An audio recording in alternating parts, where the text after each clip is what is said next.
الحمد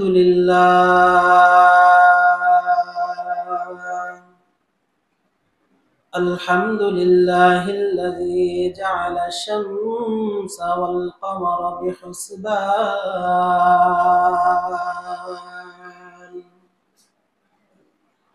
والنجم والشجر يسجدان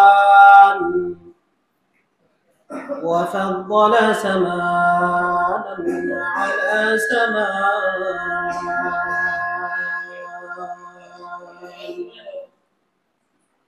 كما فضل مكانا على مكان وإنسانا على إنسان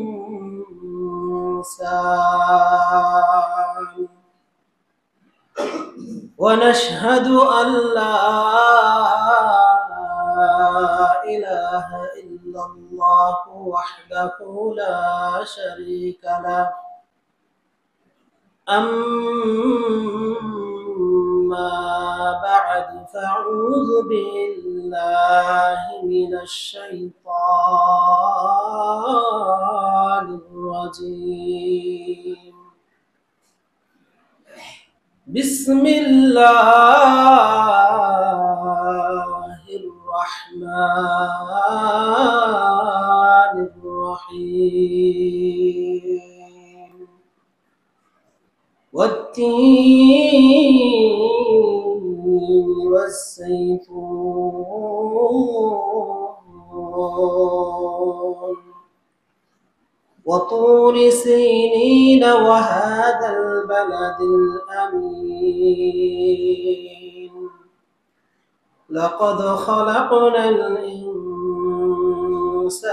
في أحسن تقويم ثم رددناه أسفل سافلين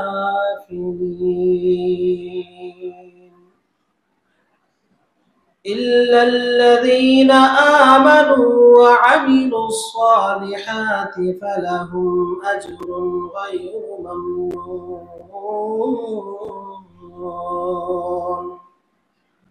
فما يكذبك بعد بالدين أليس الله بأحكم الحاكمين صدق الله العلي العظيم وقال النبي صلى الله عليه وسلم السلام قبل الكلام أو كما قال عليه الصلاة والسلام الحمد لمن قدر خيرا وخبالا الحمد لمن قدر خيرا وخبالا والشكر لمن صور حسنا وجمالا والشكر لمن صور حسنا وجمالا فرد صمد عن صفة الخلق بريء فرد صمد عن صفة الخلق بريء رب أزلي خلق الخلق كمالا رب أزلي خلق الخلق كمالا لا زد ولا ند ولا حد لمولاه الآن كما كان ولم يلك زوالا الآن كما كان ولم يلك زوالا আলহামদুলিল্লাহ আল্লাহ তাআলার দরবারে অগণিত শুকরিয়া ও সুজুদ যেই মহান মালিক আমাদেরকে ভালোবেসে মহব্বত করে আজকে পবিত্র জুমার দিন আল্লাহ তাআলার পবিত্র ঘরে আসার বসার তৌফিক দিয়েছেন। এই জন্য সবাই জবান খুলে আল্লাহ তাআলার শুকরিয়া আদায় করি আলহামদুলিল্লাহ। সম্মানিত হাজরিন, আলোচনা তো অনেকেই শুনছেন, জীবনে অনেক আলোচনা শুনছেন। তো আমাদের এই আলোচনার মঞ্চগুলো অনেক সময় হাসি ঠাট্টার খোরাক হয়ে যায়। কে কেমন হাসাইতে পারলো, আবার অনেক সময় কে কেমন কাঁদাইতে পারলো, আবার এই মঞ্চগুলা হয়ে যাইতেছে এমন রসিকতা যে মানুষ রসিকতা শুনতে আসে। অথচ আমাদের এখান থেকে উচিত হইল যে কোরআন এবং হাদিস থেকেই কথাগুলা বলা। সেটা কারো পক্ষে বিপক্ষে যাবে এরকম বিষয় না, বরং আল্লাহর আইন যা আসবে তাই সে বলবে, কিন্তু কোরআন এবং হাদিস থেকে বলাটাই ভালো। কোরআন এবং হাদিস থেকে আলোচনা করা এটাই সবচেয়ে উত্তম। আমরা বিভিন্ন প্রকার নিজেদের অনেক সময় মন করা আলোচনা করি, যেটা কোরআন এবং হাদিসের ভিত্তিতে কোনো ভিত্তি নাই। এই জন্য কোরআনের তাফসীর থেকে কোরআনের তাফসীর শোনা আমাদের জন্য জরুরি, তাহলে জীবনে পরিবর্তন আসবে। আল্লাহ তাআলা আমাদেরকে যে জন্য দুনিয়াতে পাঠাইছেন, আমরা কি জন্য দুনিয়াতে আসছি, আল্লাহ তাআলা কি জন্য পাঠাইছেন, এটা আমাদের বুঝে আসবে।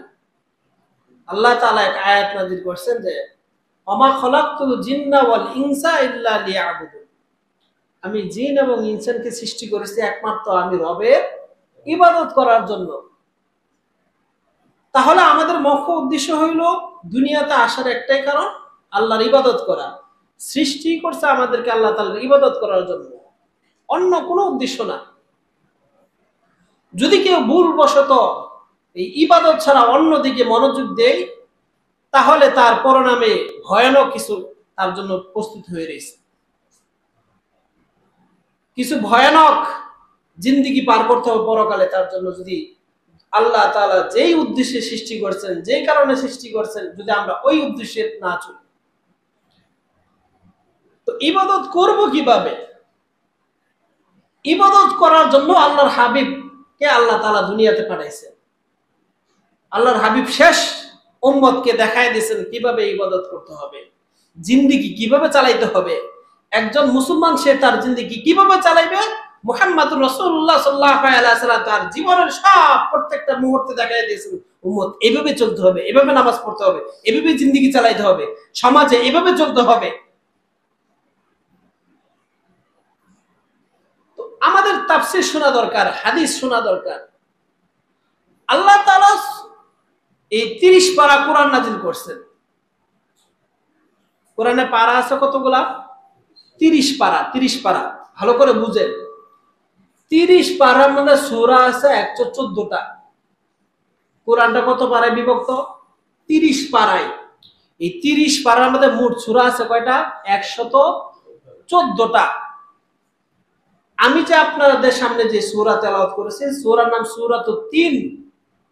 এটা সূরার 114টা সূরা থেকে 95 নম্বর সূরা। সূরাতুত তিন কোরআন শরীফের কত নম্বর সূরা? 95 নম্বর সূরা। 95 নম্বর সূরা মনে রাখেন। ইমাম সাহেব মোটামুটি এশার সময় অথবা মাগরিবের সময় এই সূরাটা তেলাওয়াত করে, সূরাতুত তিন ও তিন ওয়াল যাইতুন। তাহলে এই সূরাটা হলো 95 নম্বর সূরা। 30 পারা আমরা আম পারা বলি, অনেকে আম পারা সহজে চিনি, আম পারা। এই আম পারার মধ্যে থেকে এই সূরাটা 3 আম পারার মধ্যে আছে। এই সূরার মধ্যে আয়াত আছে 8টা। আয়াত কয়টা আছে? 8টা আয়াত আছে। এই 8টা আয়াত লিখতে গিয়ে শব্দ ব্যবহার করছে 34টা। আমরা কয়েকটা শব্দ মিলে একটা বাক্য হয়, এটা তো জানি। এরকম আয়াত 34টা আয়াত মোট এই সূরাতুত তিনে আছে। তাহলে সূরাতে আয়াত আছে 8টা, শব্দ আছে 34টা। 34টা আলিফ বা তা সা এরকম অক্ষর আছে 159টা। সূরা তো 3-এ আলিফ বা তা এরকম যে আরবি অক্ষরগুলো আছে বর্ণমালা, এরকম অক্ষর আছে কয়টা? 159টা। বিষয়গুলা 195 নম্বর সূরা, 114টা সূরা থেকে 95 নম্বর সূরা, 8টা আয়াত, 34টা শব্দ, 159টা অক্ষর আছে এই সূরা 3-এ। আল্লাহ তাআলা এই সূরা কেন নাজিল করলেন? প্রত্যেকটা আয়াত এবং সূরা নাজিল করে প্রেক্ষাপট থাকে, কেন নাজিল করলেন? এখানে সবচেয়ে মুখ্য যে বিষয়টা, আল্লাহ তাআলা মানুষকে, আল্লাহ তাআলা বলতেছেন সূরার ভিতরে যে আমি পৃথিবীতে যত সৃষ্টি, আমার সৃষ্টি আছে 18 লক্ষ মাখলুক, এরকম আমরা শুনছি না? এই সৃষ্টির মধ্যে সর্বশ্রেষ্ঠ হলো মানব জাতি। আল্লাহ তাআলা মানুষকে সবচেয়ে সুন্দর করে সৃষ্টি করছেন, এইটা এই সূরার মধ্যে বর্ণনা করছেন। এবং সবচেয়ে সুন্দর করে সৃষ্টি করছেন কেন? মানুষের কর্তব্য কি, সে কি করলে জান্নাত পাবে আর কি করলে জাহান্নাম পাবে, এই বর্ণনাগুলো দিচ্ছেন যে মানুষ তোমাকে সবচেয়ে সুন্দর করে সৃষ্টি করছি, তুমি যদি আমার ইবাদত করো, মুমিন হও, তাহলে জান্নাত পাইবা, তোমার পরকালের জিন্দেগি সুন্দর হবে। আর যদি তুমি আমার হুকুম অমান্য করো, আমার ইবাদত না করো, তোমার জন্য সুম্মা রাদাদনাহু আসফালা সাফিলিন, এমন দুর্বল বানিয়ে দিব, এমন দুর্বল এবং নিকৃষ্ট হয়ে যাবা। চতুষ্পদ জানোয়ার যা আছে, চতুষ্পদ জানোয়ার, জীব জানোয়ারের চেয়েও তুমি আরো ভয়ানক খারাপ হয়ে যাবে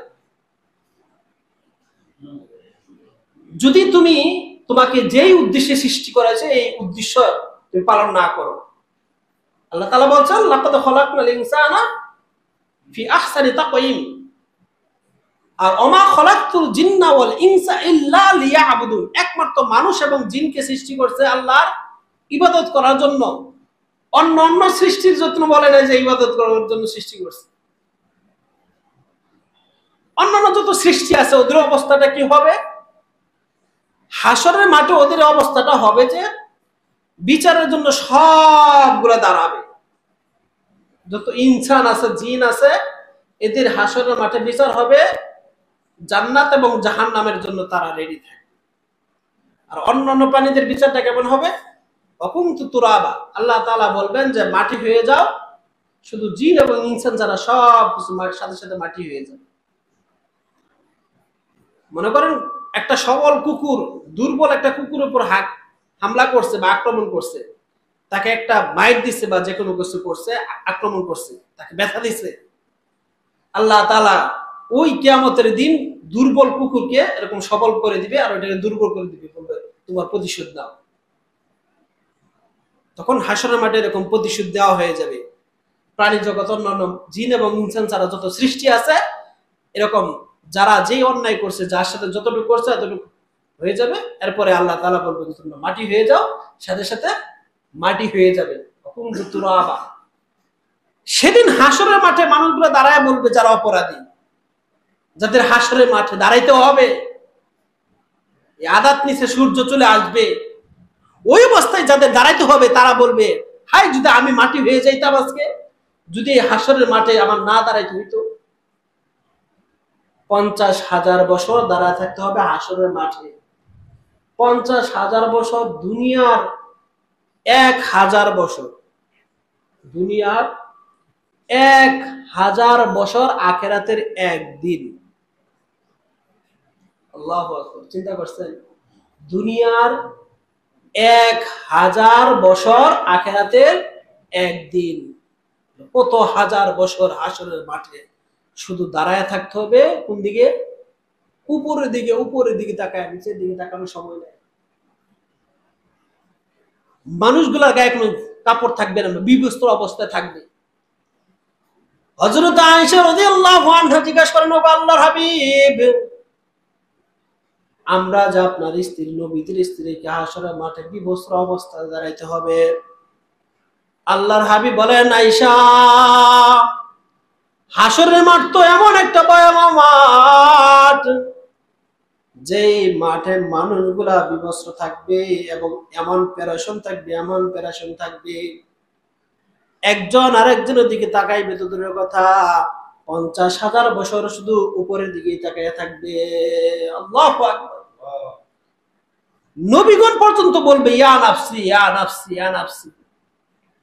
মুসা আলাইহিস সালাম আরশের পায়া ধরে বলতে থাকবে ইয়া নাফসি, ভয়ানক অবস্থা দেখা।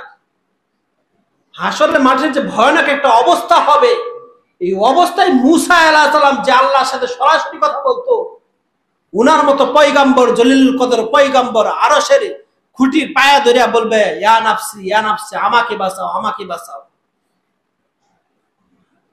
আদম আলাইহিস সালাম থেকে নিয়ে মুহাম্মদ রাসূলুল্লাহ সাল্লাল্লাহু আলাইহি ওয়াসাল্লাম আগ পর্যন্ত যত নবী আসছে, সমস্ত নবীগণ বলবেন ইয়া নাফসি ইয়া নাফসি। শুধু একজন নবী বলবে ইয়া উম্মতি ইয়া উম্মতি। তিনি হলেন আমাদের নবী মুহাম্মদ রাসূলুল্লাহ সাল্লাল্লাহু আলাইহি ওয়াসাল্লাম। লম্বা আলোচনা হয়ে যাবে, শেষ করতে হবে আজকে সূরা। এখানে সূরা ৩, আল্লাহ তাআলা তিনটা কসম খাইছেন। মানুষ সৃষ্টি করছেন, যে মানুষ সৃষ্টি করতে সবচেয়ে যে সুন্দর করে মানুষ সৃষ্টি করছেন, এই জন্য কয়টা কসম খাইছেন? 3টা কসম খাইছেন। তিনটা কসম খাইছেন। এখন আপনি আপনার কোনো কথা একজনের কাছে বিশ্বাস করাইতে গেলে, মানে আপনি কসম খান না, অনেকে মার কসম খা, আমার মার কসম খাই বুঝছি এটা এটা, মানে তার কথাটাকে বাস্তবায়ন করার জন্য, সত্যায়িত করার জন্য সে কসম খায়। অথচ কসম খাইতে হবে একমাত্র কার নামে? আল্লাহর নামে। আল্লাহর জন্য কি শরীয়ত আছে নাকি? আল্লাহর জন্য কসম খাইতে হলো, প্রশ্ন দিকে যাব না। আল্লাহর জন্য কসম খাওয়ার কোনো দরকার নাই, কিন্তু গুরুত্বপূর্ণের জন্য, মানুষকে সবচেয়ে সুন্দর করে সৃষ্টি করছেন, এটা গুরুত্ব বোঝার জন্য আল্লাহ তাআলা 3টা কসম খাইছে। আল্লাহ তাআলা বলেন ওয়াত-তিনি ওয়াজ-যাইতুন। তিন একটা ফলের নাম। তাফসীরে কুরতুবীতে বলছেন 3 ডুমুর ফলকে বলা হয় ডুমুর ফল। এটার নাম দিয়েছেন কি? ডুমুর ফল। এই 3 এমন একটা ফল আল্লাহ তাআলা প্রেসক্রিপশন দিয়ে দিয়েছেন মানুষের জন্য। 3-এর কথা বলে প্রেসক্রিপশন দিয়ে দিয়েছেন মানুষের জন্য। আল্লাহর হাবিবের কাছে এক সাহাবী আসেন ফল নিয়ে। আল্লাহর হাবিব ওই ফল খাইছেন এবং সাহাবাদেরকে দিচ্ছেন, এবং সাহাবায়ে কেরামদেরকে বলছেন আল্লাহ তাআলা যদি জান্নাত থেকে কোনো ফল নাজিল করতো, তাহলে 3 নাজিল করতো, 3 নাজিল করতো। সূরা ফল 3, ডুমুর ফল বলছেন। 3 ফলের কত গুরুত্ব আল্লাহর হাবিব নিজে হাদিসে বলেন যে যদি কেউ 3 ফল, 3 ডুমুর ফল কেউ নিয়মিত খায়, মানুষের এমন 2টা রোগ আছে যেটা মানুষের কাছে কেউ বর্ণনা করতে পারে না। মানে ভাইয়ের কাছে বলতে পারে না, ভাই ভাইয়ের কাছে বলতে পারে না, সন্তান বাবার কাছে বলতে পারে, এমন 2টা রোগ আছে। এটাকে অনেকে বলছে পাইলস, মানে পায়খানার রাস্তায় যে সমস্যাটা হয়, এটাকে পাইলস, অনেক সময় পাইলস বলে। আরো কিছু গুরুত্বপূর্ণ রোগের কথা বলবো এখানে। কেউ যদি নিয়মিত এই 3 ফল খায়, তাহলে তার পাইলস বলতে কোনো রোগ থাকবে না। নিয়মিত যদি খায়, এই পাইলস রোগ থাকবে না, আল্লাহ তাআলা নিরাময় করে দেবেন। 2 নম্বরে আনছেন মানুষের গিরায় গিরায় ব্যথা হয় না, গিরায় গিরায় ব্যথা, উঠতে পারে না ব্যথার কারণে। এই 3 ফল যদি নিয়মিত খায়, তাহলে আল্লাহ তাআলা তার এই যে বিমারি, কঠিন একটা বিমারি, গিরায় গিরায় ব্যথা, এগুলো দূর করে দিবে, তার আর এই রোগ থাকবে না। শুধু তাই নয়, ক্যান্সারের মতো যে ভয়াবহ একটা রোগ আছে, সারা পৃথিবীর কোন বিজ্ঞানিক, কোন দার্শনিক যে রোগের কোন ওষুধ আবিষ্কার করতে পারে নাই। আল্লাহ তাআলা সূরা 3 নাযিল কইরা 3 ফলের কথা বলে দিলেন, হে আমার ইনসান, তোমরা যদি নিয়মিত 3 ফল খাও, তাহলে তোমার জিন্দেগিতে ক্যান্সার হবে না। সুবহানাল্লাহ। 3 ফল যদি নিয়মিত খাও, কি হবে না? ক্যান্সার হবে না। যে ক্যান্সারের এখনো পর্যন্ত কোনো ওষুধ আবিষ্কার হয় নাই। যেটা হবে এটা কাইটা ফেলাইয়া দাও, যেখানে হবে এটা ফেলাইয়া দাও, এটাই ওষুধ। কোন কোন তাফসিরে আছে, তাফসিরে কুরতুবী লেখেন ক্যান্সারও যদি হয় এই সূরাত তিন ফল যদি খায় নিয়মিত সে খাইতে থাকে আল্লাহ তাআলা ক্যান্সারও পর্যন্ত ভালো করে দিবেন। সুবহানাল্লাহ। মহিলাদের, আমার মা বোনদের অনেক সময় রক্ত শূন্যতা হয়ে যায়, সন্তান জন্মের সময় রক্ত শূন্যতা হয়, রক্তের প্রয়োজন হয়, ডেলিভারির সময় রক্তের প্রয়োজন হয় না। এই 3 ফল যদি নিয়মিত মায়েরা খায় তাহলে ওই মা এবং সন্তানের রক্ত শূন্যতা থাকবে না। সুবহানাল্লাহ। নিয়মিত যদি 3 ফল খা মা, গর্ভধারিণী মা, তাহলে রক্তের প্রয়োজন হবে না, মারও রক্ত শূন্যতা থাকবে না, সন্তানেরও রক্ত শূন্যতা থাকবে না। শুধু তাই নয়, যুবক এবং বৃদ্ধরা হারবালের পিছনে ঘুরতেছে। হারবাল সূরাত ৩ নাযিল করে আল্লাহ তাআলা বলে দিলেন, এই আমার বান্দারা দুর্বল হয়ে গেছো, এমন একটা রোগ হয়েছে তোমার যে হারবালের পিছে দৌড়াও, হারবালের পিছে দৌড়াও, হারবালের পিছে দৌড়ানোর দরকার নাই। তুমি সূরাত ৩ যে ডুমুর ফলের কথা বলা হয়েছে, ৩ ফলের কথা বলা হয়েছে, এই ফল নিয়মিত খাও, তোমার সমস্যা দূর হয়ে যাবে। সুবহানাল্লাহ। যুবক অথবা বৃদ্ধ যেই খাক আল্লাহ তাআলা তার এই সমস্যা দূর করে দিবে, এই 3 ফল। এখন এটা পাবে কই? এখন এটা পাবে কই? এটা আমাদের দেশে উৎপাদন হয় না, আমাদের দেশে এগুলো চাষ করে না, আমরা তো চিনিই না অনেকে। 3 ফল, ডুমুর ফল তো অনেকে চিনিই না, অথচ আমরা মুসলমান। আল্লাহ তাআলা আমাদের কেটে দিছে, এটা চাষ করতেছে আজকে বেঈমানরা, বেদিনরা। ইউরোপ কান্ট্রিতে চাষ করে এটা বেশি, ওরা খাইতেছে, ওরা বুঝতেছে, আমরাও এখনো বুঝি নাই। আমাদের কাছে কোরআন আছে, ওরা কোরআন রিসার্চ করে সব চালাইতেছে। ওদের কাছে ভেজাল কম পাইবেন, আমাদের বাংলাদেশে ভেজাল বেশি, কথা ঠিক কিনা? অন্যান্য ক্রান্তিতে ভেজাল কম, ভেজাল 2 নম্বর জিনিস আছে না, 2 নম্বর, যেগুলো আমাদের বাচ্চারা আমাদের কলজের টুকরাগুলা খায়া পর্যন্ত ক্ষতিগ্রস্ত হইতেছে, এগুলো আমাদের দেশে অহরহ হইতেছে, কিন্তু বাইরে কান্ট্রিতে খুব কম এগুলা। ওরাই ভেজালের থেকে অনেক দূরে। আমাদের দেশে যে দুর্নীতি, টাকা পয়সার যে দুর্নীতিগুলো চলে, অন্যান্য দেশে এরকম দুর্নীতি চলে না। তাহলে আমরা মুসলমান, আমরা কত ইসলাম থেকে দূরে। ওরা এগুলো কাজে লাগাইতেছে, ওরা মুহাম্মদ রাসূলুল্লাহ সাল্লাল্লাহু আলাইহি ওয়াসাল্লামের জিন্দেগি পড়ে। মাইকেল হার্ট 100 মানুষের জীবনী লিখছে, সর্বপ্রথম যে জীবনীটা লিখছে আপনি আমার নবী মুহাম্মদ রাসূলুল্লাহ সাল্লাল্লাহু আলাইহি ওয়াসাল্লামের জীবনী লিখছে সর্বপ্রথম। একজনে জিজ্ঞাসা করলো, আপনি একজন খ্রিস্টান হইয়া আপনি মুসলমানদের নবী মুহাম্মদ রাসূলুল্লাহ সাল্লাল্লাহু আলাইহি ওয়াসাল্লামের জীবনী করে সর্বপ্রথম লিখলেন? 1400 বছর আগে যে মুহাম্মদ রাসূলুল্লাহ সাল্লাল্লাহু আলাইহি ওয়াসাল্লামের চরিত্র দেখলে আমার এখন মুসলমান হয়ে যেতে মন চায়। কিন্তু বর্তমান যুগের মুসলমানদের চরিত্র, তাদের লেনদেন, তাদের আখলাক দেখলে আমার মুসলমান হইতে ঘৃণা করে, এই জন্য আমি মুসলমান হই না। 1400 বছর আগে মুহাম্মদ রাসূলুল্লাহ সাল্লাল্লাহু আলাইহি ওয়াসাল্লামের আদর্শ এবং চরিত্র, ন্যায় নীতি দেখলে আমার এখন মুসলমান হয়ে যেতে মন চায়। বর্তমানের মুসলমানদের যে অবস্থা, চরিত্র, লেনদেন দেখলে আমার মুসলমান হইতে ঘৃণা লাগে, ঘৃণা। খ্রিস্টান সে মুহাম্মদ রাসূলুল্লাহ সাল্লাল্লাহু আলাইহি ওয়াসাল্লামের আদর্শ পড়ে, তার জীবনে প্র্যাকটিক্যালে ঘরে, আর আমরা ঘুরতে পারতেছি না। আমরা অন্যায় করে যাইতেছি, অন্যায়ের পর অন্যায় করে যেতেছি। আমাদেরকে নামাজের কথা বললে আমাদের শরীরে অনেকের ঘা জ্বলতে থাকে, অথচ একজন মুসলমানদের জন্য 5 ওয়াক্ত নামাজ পড়া ফরজ, আবশ্যক। যাই হোক, তাহলে মোটামুটি কয়েকটা রোগের কথা বললাম। এই 3 ফল খাইলে নিয়মিত এই রোগগুলা থাকবে না। ওয়া জাইতুন,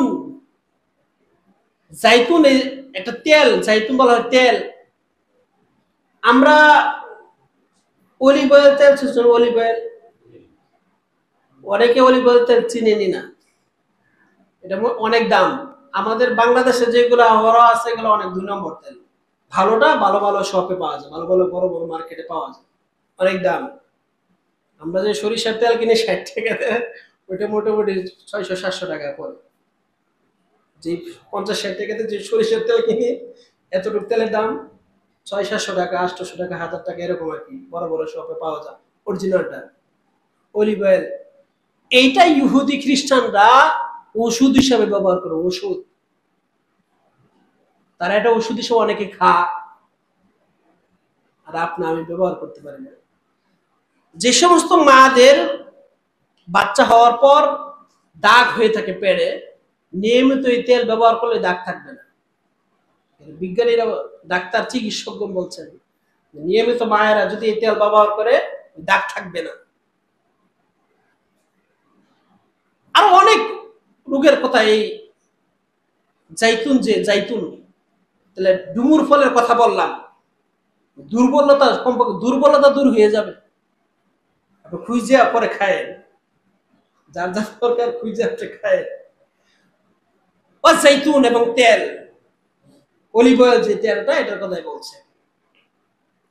অতুরি সিনিন, তাহলে একটা কসম আল্লাহ তাআলা বললেন, অতিন ওয়াজ জাইতুন, একটা কসম, ডুমুর এবং জাইতুনের কসম, ডুমুর এবং জাইতুনের কসম, অতুরি সিনিন, এবং তুর পর্বতের কসম। তুর শব্দের অর্থ পাহাড়, আমরা বলি তুর পাহাড়, বিষয়টা বুঝেন। তুর শব্দের অর্থ পাহাড়, সিনিন শব্দের অর্থ পর্বত, সিনিন শব্দের অর্থ পর্বত, তাহলে তুর শব্দের অর্থ পাহাড়, পাহাড়। তা আমরা কি বলি? তুর পাহাড়। তাহলে তুর অর্থ পাহাড়, আর পাহাড় অর্থ তো পাহাড়, তাহলে হইল কি পাহাড়, পাহাড়। তুর শব্দের অর্থ পাহাড়, মানে আরবিতে যে তুর, এটা শব্দ অর্থ হইলো পাহাড়, আর পাহাড় তো তুর অর্থ পাহাড়, তাহলে আমরা কই কি তুর পাহাড়, তুর পাহাড় বলি না আমরা। তাহলে হইলো কি পাহাড়, পাহাড়, তুর একটা পাহাড়, আর একটা আমরা বাংলা এটা হলো পাহাড়। তাহলে আমরা যা বলি এটা পাহাড়, পাহাড় হইলো মেন কথা, হইলো অতুর সিনিন, তুর পর্বত, তুর পর্বত বা সিনাই পাহাড়, সিনাই পাহাড়। এই পাহাড়টা কেবল মুসা আলাইহিস সালাম যখন এই পাহাড়ে যাবে, আল্লাহ তাআলা বললেন যে ইন্নী আনা রব্বুক, মুসা আমি তোমার রব, ফাকলা নালাক, এই পাহাড়ে ঢোকার আগে, প্রবেশ করার আগে জুতা খুলে প্রবেশ করো। এটা পবিত্র উপত্যকা, এটা পবিত্র পাহাড়, এখানে ওঠার আগে কি করো? জুতা খুলে আসো। এই তুর পর্বতের কসম খায় আল্লাহ তাআলা, তুর পর্বতের কসম খাইছে। ওয়াহাদাল বালাদিল আমিন, এই নিরাপদ মক্কা নগরীর কসম। ইব্রাহিম আলাইহিস সালাম, জাতির পিতা ইব্রাহিম আলাইহিস সালাম মক্কা নগরীর সম্পর্কে দোয়া করে গেছেন যে আল্লাহ এই মক্কা নগরীকে আপনি নিরাপদ বানায় দেন মানুষের জন্য, ওরা মানুষের জন্য নিরাপদ বানায় দেন। এই জন্য কোন মার্ডারের আসামি যদি হারাম শরীফে প্রবেশ করে, তাহলে এরা মারা নিষেধ, যতক্ষণ পর্যন্ত বের না হবে। বুঝছেন ব্যাপারটা? আগের থেকে যে কাহিনীটা হইতো যে কাবা শরীফের আন্ডারে ঢুকে গেলেই হ্যাঁ মার্ডারের আসামি, হ্যাঁ তার মারা নিষেধ ভিতরে, তখন তার অবস্থাটা কি হইতো? বাহির থেকে খাবার দাবার সবকিছু বন্ধ করে দিত, এরপরে বের হইতো, এরপরে ধরতো। বুঝছেন ব্যাপারটা? তাহলে ওয়াহাদাল বালাদিল আমিন, ইব্রাহিম আলাইহিস সালাম বললেন যে এই মক্কা নগরীকে আপনি নিরাপদ বানায় দেন। আল্লাহ তাআলা ইব্রাহিম আলাইহিস সালামের দোয়া কবুল করলেন। এই তিনটা কসম খাইছেন।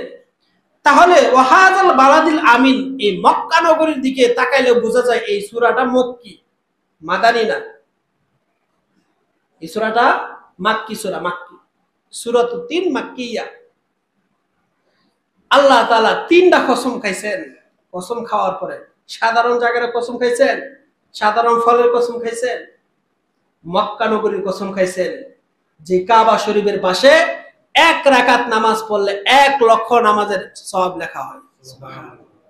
ওরকম জায়গার কসম খাইছেন, যেই জায়গায় মুহাম্মদ রাসূলুল্লাহ সাল্লাল্লাহু আলাইহি ওয়াসাল্লাম জন্মগ্রহণ করছেন, ওই জায়গার কসম খাইছেন। তিনটা কসম খায় আল্লাহ তাআলা বলতেছেন, লাকাদ খালাকনাল ইনসানা ফি আহসানি তাকওয়িম, আমি মানুষকে সবচেয়ে সুন্দর করে সৃষ্টি করেছি। সুবহানাল্লাহ। আমি মানুষকে সবচেয়ে সুন্দর করে সৃষ্টি করছি। মানুষের চেয়ে আর সুন্দর পৃথিবীতে কোনো জাতি নাই। সৃষ্টি যত জাতি আছে সবচেয়ে সুন্দর হইল মানুষ। সুন্দর তো বুঝতে গিয়া একটা ঘটনা উল্লেখ করছেন ইমাম কুরতুবী রাহমাতুল্লাহ আলাইহি। ওনার কিতাবে একটা ঘটনা উল্লেখ করছেন যে ঈসা ইবনে মুসা আল হাশিমির ঘটনা লিখছেন। ঈসা ইবনে মুসা আল হাশিমি এই ব্যক্তির নাম ছিল তুহিব্বু জাওজাতান শুববান জাদীদান। তুহিব্বু জাওজাতান হুব্বান জাদীদান, হুব্বান শাদীদান। সে তার স্ত্রীকে খুব মহব্বত করত, খুব ভালোবাসতো। একদিন বলতেছে যে তুমি যদি চাঁদের চেয়ে সুন্দর না, কথা চলো না, বলতেছে তুমি যদি চাঁদের চেয়ে সুন্দর না হয় তাহলে তালাক, 3 তালাক। এখন স্ত্রী যে কথা চিন্তা করতেছে যে মানুষ তো চাঁদের চেয়ে সুন্দর হইতে পারে না, চাঁদ আল্লাহ তাআলার সৃষ্টি, মানুষ তো চাঁদের চেয়ে সুন্দর হইতে পারে না। স্ত্রী নিজেকে পর্দার আড়ালে নিয়ে নিয়েছে, আর এদিকে স্বামী মাসালার জন্য যে এটা কি করলাম, সামান্য একটা কথার জন্য নিজের স্ত্রীকে তালাক দিয়ে দিলাম, অথচ ওনার স্ত্রীকে খুব মহব্বত করে। তো মাসালার জন্য অনেকের কাছে দৌড়াইছেন, অনেকের কাছে গেছেন, লাস্ট মুহূর্তে হুজুরদের দরবারে গেছেন। ফতোয়া একটা আছে যে মানুষ চাঁদের চেয়ে সুন্দর হইতে পারে না, তালাক হয়ে গেছে গা। ওখানে ছিল নুমান ইবনে সাবিত, আবু হানিফা রাহমাতুল্লাহ আলাইহি। সবাই ফতোয়া দিয়ে দিছে যে স্ত্রী তালাক হয়ে গেছে গা, কিন্তু উনি এখনো শিক্ষক হয় নাই, ছাত্র অবস্থায় আছে। উনাকে জিজ্ঞাসা করছে, উনি বলে না তালাক হয় নাই। তো এখানে 2টা রিওয়ায়াত আসছে। 2টা রিওয়ায়াত আসলে এক রিওয়ায়াতে আসছে যে উনাকে নামাজ পড়াইতে দিছে, নামাজ পড়াইতে দিলে উনি পড়তেছে লাকাদ খলাকনাল কমারা ফি আহসানি তাকওয়িম। এটা পিছনতে লুকমা দিতেছে না, লাকাদ খলাকনাল ইনসানা, না উনি পড়তেছে লাকাদ খলাকনাল কমারা।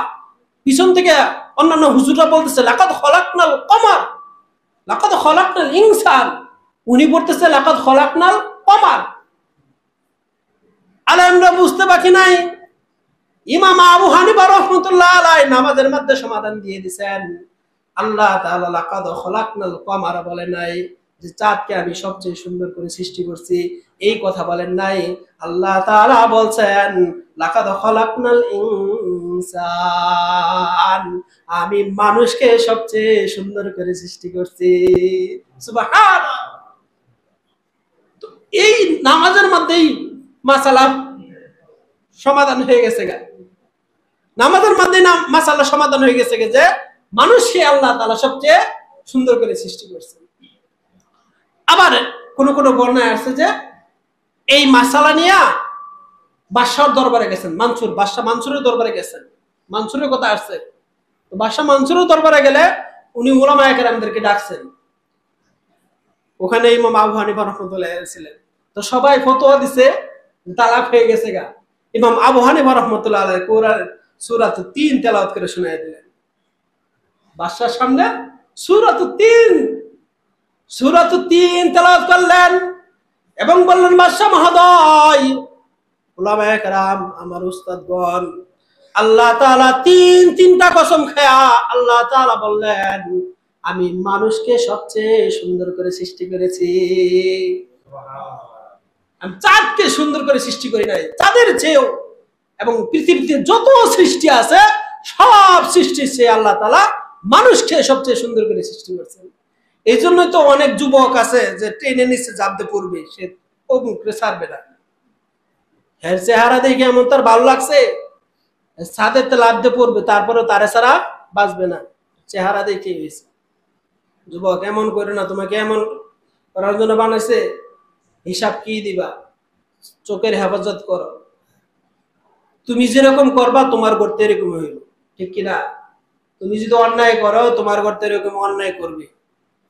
যদি জীবনে কারো অন্যায় হয়ে থাকে আল্লাহর কাছে খাটি দিলে তওবা করেন। কেউ যদি এমন করে থাকেন আল্লাহর কাছে খাটি দিলে তওবা করেন। যাই হোক, আল্লাহ তাআলা মানুষকে সবচেয়ে সুন্দর করে সৃষ্টি করছেন কেন? আল্লাহর ইবাদত করার জন্য। একমাত্র আল্লাহর ইবাদত করার জন্য আল্লাহ তাআলা সৃষ্টি করছেন।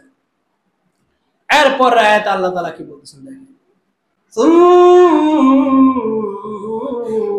সুম্মা রাদাদনাহু আসফালা সাফিলিন, সুম্মা রাদাদনাহু আসফালা সাফিলিন।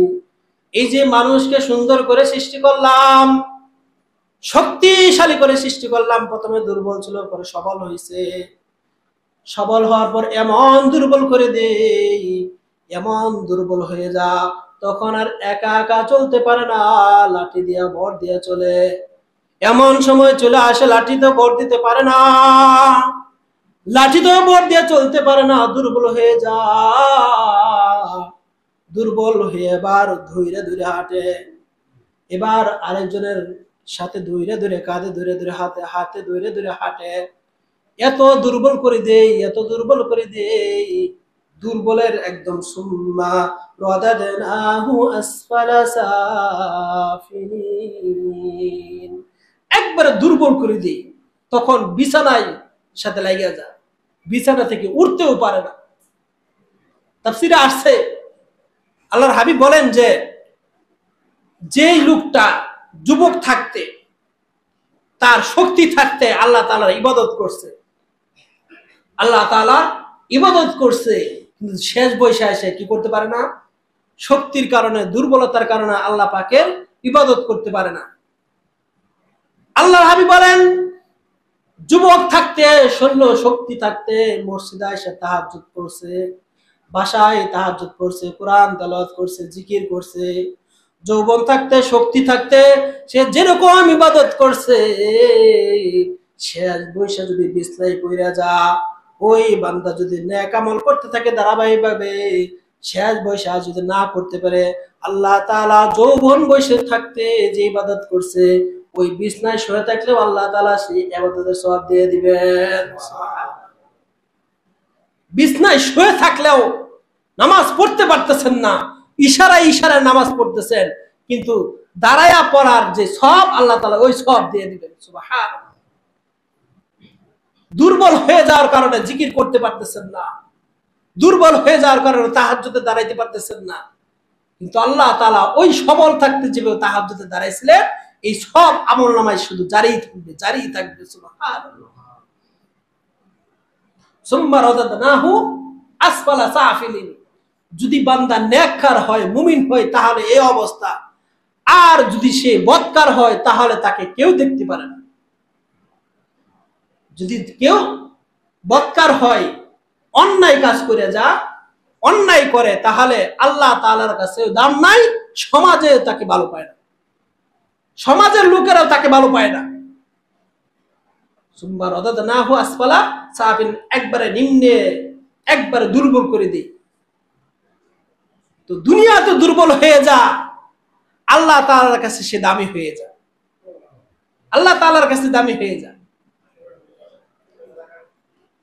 ইল্লাল্লাযীনা আমানু, শেষ করে দিব কারণ সময়। ইল্লাল্লাযীনা আমানু, তবে যারা ঈমানদার। দেখেন পরে আয়াতে বলতেছে যারা ইল্লাল্লাযীনা আমানু, যারা ঈমানদার, ওয়া আমিলুস সালিহাত, এবং নেক আমল করবে, যারা ঈমানের সাথে থাকবে এবং নেক আমল করবে, ফালাহুম আজরু গায়রু মামনুন, তাদের জন্য রয়েছে অপরন্ত নিয়ামত, অপরন্ত নিয়ামত। যারা দুর্বল হয়ে যাওয়ার পরে কিসের সাথে থাকবে? যারা জিন্দেগি সুন্দর করে চালায় আসবে, তারা শেষ বয়সেও যারা এই নেক আমল করছে, আল্লাহ তাআলা বলেন তাদের জন্য রয়েছে অগণিত নিয়ামত, তাদের জন্য রয়েছে মামনুন, গায়রু মামনুন, অগণিত নিয়ামত, অগণিত। মানে আল্লাহ তাআলার কাছে এমন জান্নাত পাবে, জান্নাত দুনিয়াতে বলছিল জান্নাত পাইবো একটা, তো আল্লাহ তাআলা তাকে আরো হাদিয়া দেব 10টা। সুবহানাল্লাহ। আরেক জান্নাত যখন পাইবো, তো জান্নাতের পিলার গুলা দেখবো যে ইট গুলা দেখবো স্বর্ণের, এক একটা ইট কিসের? স্বর্ণের ইট, স্বর্ণের। আল্লাহ, এইগুলা দেখা সে অবাক, মানে হিসাব ছাড়া পাবে আল্লাহ তাআলার কাছে। এগুলো হিসাব নাই, সে কল্পনাও করতো না যে এটা পাবে সে। আর বাড়ি কি ছোট ছোট গুন্ডু বাড়ি হবে নাকি? ছোটখাটো বাড়ি হবে? এই দুনিয়ার সমান, এই দুনিয়ার সমান 10টা দুনিয়া যোগ করলে যতটুকু হবে, সর্বনিম্ন জান্নাতিকে আল্লাহ তাআলা এত বড় একটা জান্নাত দিবে। সুবহানাল্লাহ। এবার আপনি চিন্তা করেন, আমেরিকা বাংলাদেশের চেয়ে প্রায় 100 গুণ বড়। আমি এইগুলো বর্ণনা মোটামুটি আগে দিছিলাম। কানাডা বাংলাদেশের চেয়ে 90 গুণ বড়। রাশিয়া বাংলাদেশের চেয়ে 160 গুণ বড়। আমাদের মতো বাংলাদেশ 160টা মিলে যতটুকু বড় হবে, রাশিয়া একটাই এত বড় দেশ। তাহলে রাশিয়া কত বড় দেশ? এরকম দুনিয়ার মতো, এরকম দুনিয়া দেখতেছেন। বাংলাদেশে তো আপনি পাগলা থানার সবগুলো গ্রামই তো চিনেন না। আপনারা যদি মোটামুটি এই সাফিলা গ্রামের মালিক বানিয়ে দেওয়া হয়, তাহলে আপনার আর কিছু দরকার আছে?